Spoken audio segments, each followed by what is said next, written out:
வலியற்ற varicose vein சிகிச்சை எளிய 30 நிமிட செயல்முறை 7847045678.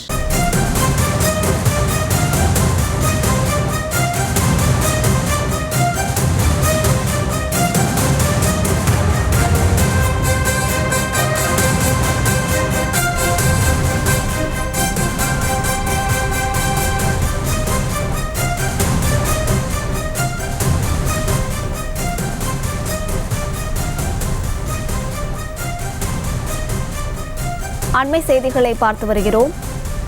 தேனியில் திமுக வேட்பாளரை நிறுத்த தேர்தல் ஒருங்கிணைப்பு கூட்டத்தில் வலியுறுத்தப்பட்டிருக்கிறது. கடந்த முறை காங்கிரஸ் வேட்பாளரை நிறுத்தியதால் தேனியில் தோல்வியடைந்த நிலையில் தற்போது தேனி திமுகவிற்கு வேண்டும் என்ற நிலை உருவாகியிருக்கிறது. அது தொடர்பான அண்மை செய்திகளை பார்த்து வருகிறோம். மேலும் விவரங்களை கொடுப்பதற்காக செய்தியாளர் பாரி கார்த்திக் இணைப்பில் இருக்கிறாரிடம் பேசலாம். பாரி கார்த்திக், முழு விவரங்கள். வணக்கம். தேனி தொகுதியிலான நிர்வாகிகள் ஆலோசனை கூட்டமானது தற்போது நிறைவுற்றிருக்கிறது. மக்களுக்கு அறிமுகமான நபருக்கு தேனி நாடாளுமன்ற தொகுதி வேட்பாளராக அறிவிக்க வேண்டும் என்று தேர்தல் ஒருங்கிணைப்பு குழுவிடம் தற்போது தேனி தொகுதி நிர்வாகிகள் கோரிக்கையாக வைத்திருக்கிறார்கள். அதே போல கடந்த அதிமுக ஆட்சி காலத்தில் சாலை மற்றும் மேம்பாட்டு பணிகள் நிலுவையில் இருப்பதால் தேனி மாவட்டம் முக்கிய பிரச்சனைகளாக உள்ளது.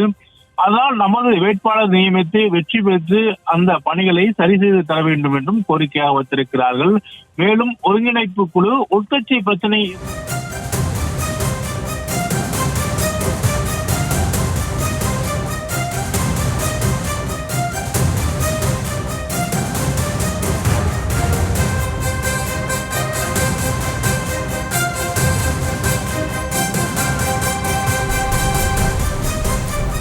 தேனி மாவட்ட நிர்வாகிகளுடனான ஆலோசனைக் கூட்டம் நிறைவு பெற்ற நிலையில் மக்களுக்கு அறிமுகமான நபருக்கு தேனி நாடாளுமன்ற தொகுதி வேட்பாளராக அறிவிக்க வேண்டும் என்ற கோரிக்கை எழுந்திருக்கிறது.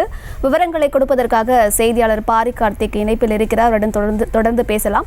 பாரி கார்த்திக், நீங்கள் தொடரலாம்.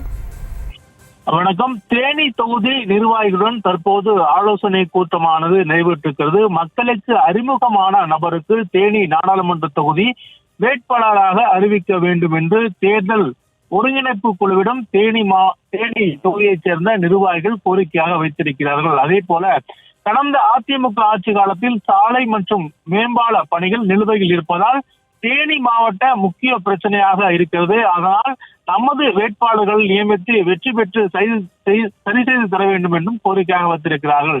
மேலும் உட்கட்சி பிரச்சனைகள் எதுவாக இருந்தாலும் ஒதுக்கி வைத்துவிட்டு தேர்தல் பணிகளை மேற்கொள்ள வேண்டும் என்று திமுக தலைமை தற்போது அறிவித்திருக்கிறது. அதே போல கடந்த முறை தேனி தொகுதி நாடாளுமன்ற தொகுதியை கூட்டணிக்கு வழங்கியதால் தோல்வி ஏற்பட்டுள்ளது என்றும் அதனால் இந்த முறை திமுகவிற்கே ஒதுக்க வேண்டும் என்றும் தேனி நிர்வாகிகள் ஒருங்கிணைப்பு குழுவிடம் கோரிக்கையாக வைத்திருக்கிறார்கள். அவர்கள் வைத்த முக்கியமான கோரிக்கையில் ஒன்று, மக்களுக்கு அறிமுகமான நபர்களுக்கு தேனி நாடாளுமன்ற தொகுதி வேட்பாளராக அறிவிக்க வேண்டும் என்று தற்போது அமைச்சர்கள் KN நேரு, அதே போல உதயநிதி ஸ்டாலின், அமைச்சர்கள் தங்கம் தென்னரசு உள்ளிட்டோர் அடங்கிய அந்த தேர்தல் நாடாளுமன்ற குழுவிடம் தற்போது தேனி தொகுதி நிர்வாகிகள் இந்த கோரிக்கையை முன்வைத்திருக்கிறார்கள்.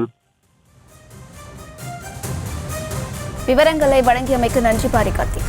வலியற்ற வெரிகோஸ் வெயின் சிகிச்சை எளிய 30 நிமிட செயல்முறை 7847045678. செய்திகளை உடனுக்குடனும் துல்லியமாகவும் தெரிந்து கொள்ள சப்ஸ்கிரைப் பண்ணுங்க.